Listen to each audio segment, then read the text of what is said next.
एक चीज हम लोग सीता जी के बारे में समझेंगे। जब सीता जी को रावण ने हरण किया था, जब सीता जी को रावण लेकर के जाने वाला था, उससे पहले ही श्री राम प्रभु को पता चल गया था कि अब सीता जी को रावण लेकर के जाएगा। तो सी उस समय लक्ष्मण जी जो हैं वो जंगल में गए थे लकड़ी काटने के लिए। भोजन बनाने के लिए लकड़ी का ज़रूरत पड़ता है जंगल में, सीता माता ही भोजन बनाती थी। तो वो लक्ष्मण जी उस समय लकड़ी काटने के लिए गए हुए थे, तो घर में अपने जो कुटिया जो बनाए हुए थे जंगल में, वहाँ पर सीता जी और श्री राम प्रभु दोनों बातचीत कर रहे थे कि हम लोगों को अब एक ऐसा लीला रचना पड़ेगा, जिसमें बहुत कठिनाइयाँ आएगी, बहुत तकलीफ़ें आएगी, लेकिन जीत हमारा ही होगा। अब भगवान है तो भगवान को कौन हरा सकता है इस दुनिया में? भगवान का ही तो रचा हुआ सृष्टि है, भगवान का ही रचा हुआ हर चीज़ है। हम अगर कुछ बोलते हैं तो भगवान के इशारे पे बोलते हैं, हम कुछ करते हैं तो भगवान के इशारे पे करते हैं। अपने हाथ में किसी का कुछ नहीं है, प्रभु जो चाहते हैं वही करवाते हैं।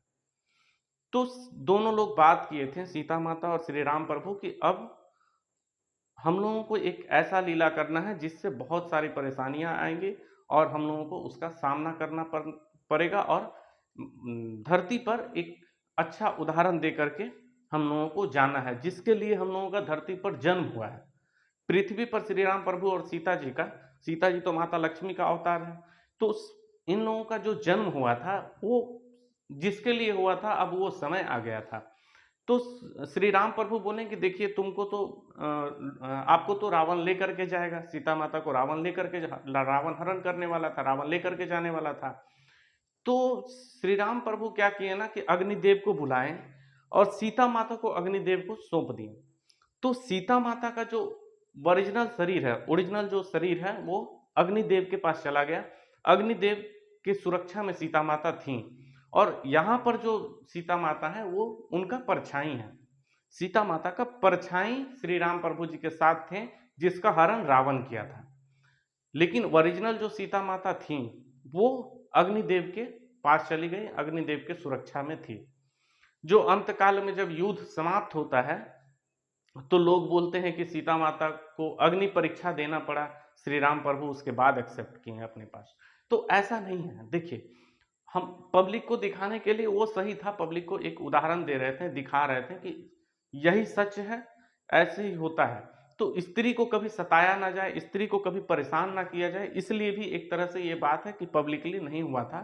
वो बात बहुत बाद में लक्ष्मण जी को बताया गया था, जब लक्ष्मण जी को लगा कि अब श्री राम प्रभु माता जी का सीता माता का परीक्षा लेंगे, उसके बाद ही अपने पास उनको एक्सेप्ट करेंगे। तो वो गुस्सा हो गए, तो मजबूरन उनको वो कहानी सारा बताना पड़ा कि ऐसा-ऐसा कहानी है, हम लोग सीता माता को अग्निदेव के हाथ में सौंप करके रखे हुए हैं। अब क्या है कि जब पूरा पब्लिक का भीड़ था वहाँ सीता माता लंका में ही, सीता माता जब आई श्री राम प्रभु के पास, तो वो बोले रुकने के लिए, जब डोली से उतरी तो उनको बोले रुकने के लिए।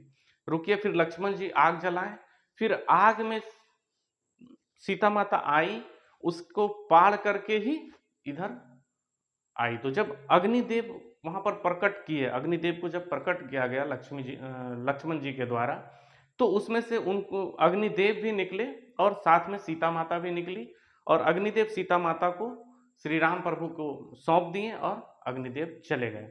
तो वहाँ पर लोगों को लगा कि सीता माता को अग्नि परीक्षा दे करके आना पड़ा, क्योंकि श्री राम प्रभु को विश्वास नहीं था। ऐसा नहीं है, श्री राम प्रभु अग्निदेव के पास ही सीता माता को रखे थे और इसी के लिए उनको अग्नि से निकाला गया था। आग के अग्निदेव के से सीता माता को मांगे थे श्री राम प्रभु।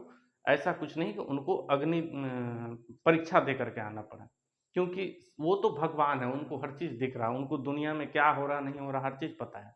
उनके इशारे पे हो रहा, तो उनको कौन गलत ठहरा सकता है?